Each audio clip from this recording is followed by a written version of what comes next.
Sa loob ng Senado ng Pilipinas, isang lugar na dapat sana'y tahanan ng batas, katotohanan at serbisyo. Ngayon ay nababalot ng sigawan, akusasyon at matinding bangayan. Bakit yung nilagar niya ang mga tao niya nakapasok dito? May CCTV kayo.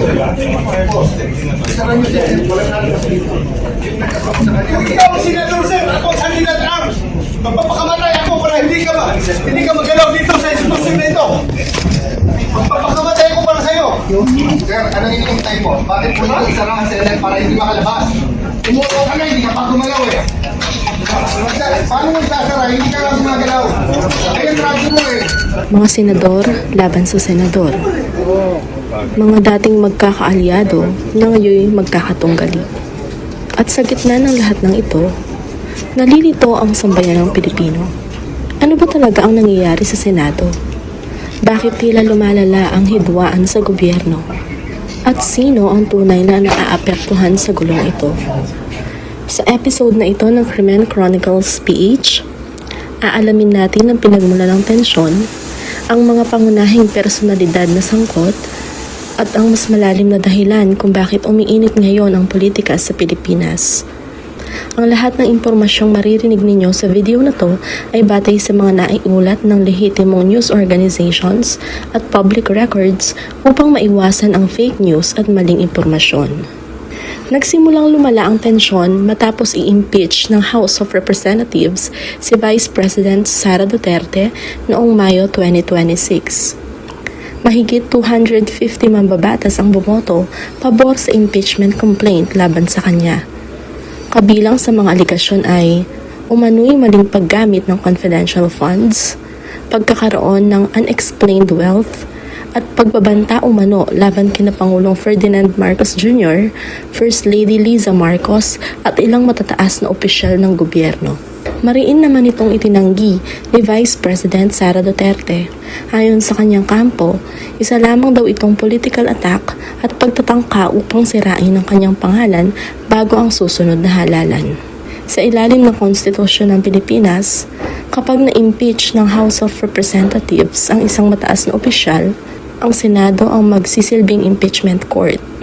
Ibig sabihin, ang mga senador ang hahatol kung dapat bang manatili sa pwesto ang vice-presidente o tuluyan siyang mapatalsik.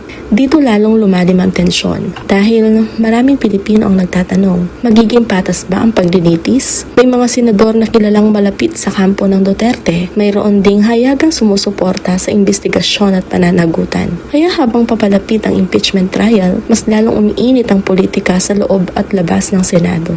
Pero para maintindihan ng taong bayan kung bakit tila nagkakagulo ngayon sa Senado, kailangan nating tignan ang mas malalim na dahilan.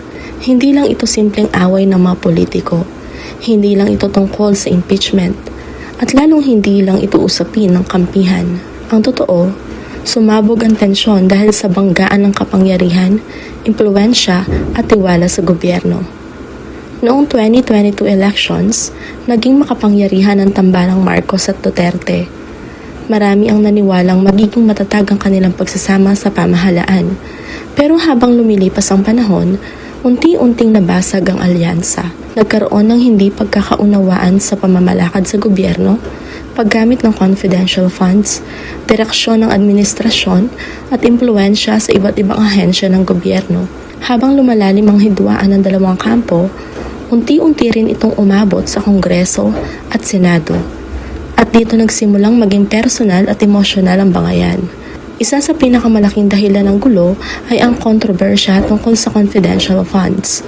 Maraming Pilipino ang nagtatanong, bakit may bilyong pisong pondo na hindi madaling maipaliwanag kung saan ginamit? Ang confidential funds ay perang ginagamit umano para sa intelligence at security operations ng gobyerno. Ngunit dahil limitado lamang ang impormasyong maaaring ilabas sa publiko, nagkaroon ng pagdududa at hinala. Para sa mga kritiko, kailangang maging malinaw at transparent ang paggamit ng pera ng bayan. Pero para naman sa mga taga-suporta, mahalaga raw ang confidential funds para sa seguridad ng bansa. Dahil dito, nahati ang opinyon ng sambayanan. At habang tumitindi ang mga tanong, mas lalo ring umiinit ang tensyon sa Senado. Habang mainit ang usapin sa impeachment, Isa pang kontrobersya ang yumanig sa Senado.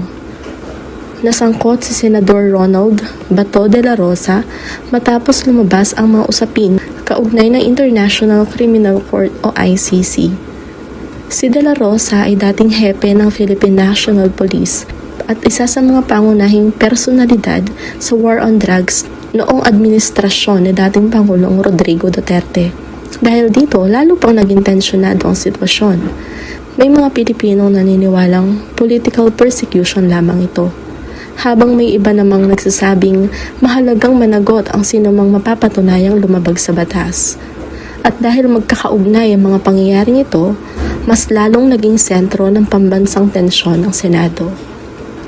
Pero bakit tila emosyonal at personal na ang bangayan? Dahil hindi lang batas ang nakataya rito, pati reputasyon, kapangyarihan, at kinabukasan ng mga makapangyarihang pamilya sa politika.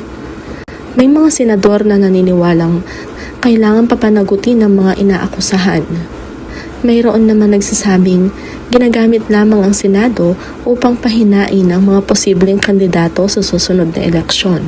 Kaya para sa ordinaryong Pilipino, di na naging magulo ang mga nangyayari. May sigawan, may parinigan, may akusasyon, at may kanya-kanyang kampong ipinagtatanggol.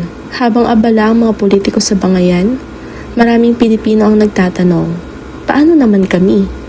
Habang tumataas ang presyo ng bilihin, habang may mga pamilyang hirap makaraos araw-araw, habang may mga estudyanteng nangangarap makatapos ng pag-aaral, ang buong bansa ay tila nakatutok sa away politika. At ito ang masakit na katotohanan. Kapag ang gobyerno ay nalunod sa hidwaan at personal na laban, ang ordinaryong mamamayan ang unang naaapektuhan. Ang Senado ay ginawa upang maging tahanan ng batas at katotohanan. Pero kapag ang tiwala ng tao ay nasisira dahil sa sigawan, kampihan at walang katapusang bangayan, unti-unting nawawala ang pag-asa ng mamamayan. At kapag nawala ng tiwala ang tao sa gobyerno, mas delikado yon kaysa anumang political crisis. Sa panahon ng fake news at matinding pagkakahati-hati ng opinyon, mahalagang matuto tayong magsuri bago maniwala. Huwag basta magpadala sa galit, propaganda o blind loyalty. Hindi porket pabor sa ating kandidato ay tama na agad, at hindi rin porket kalaban natin ay dapat nang husgahan ng walang ebidensya.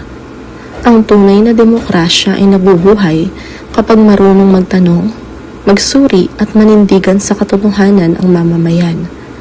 Dahil sa huli, ang tunay na lider ay hindi nasusukat sa lakas ng boses, kundi sa kakayahang makinig, magpaliwanag at managot sa taong bayan.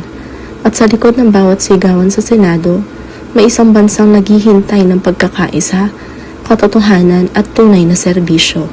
At ito ang Krimen Chronicles PH. Kung gusto mo pa ng mga kwentong may lalim, pagsusuri at katotohanan, huwag kalimutang mag-like, subscribe at pindutin ang notification bell. Hanggang sa susunod na kabanata,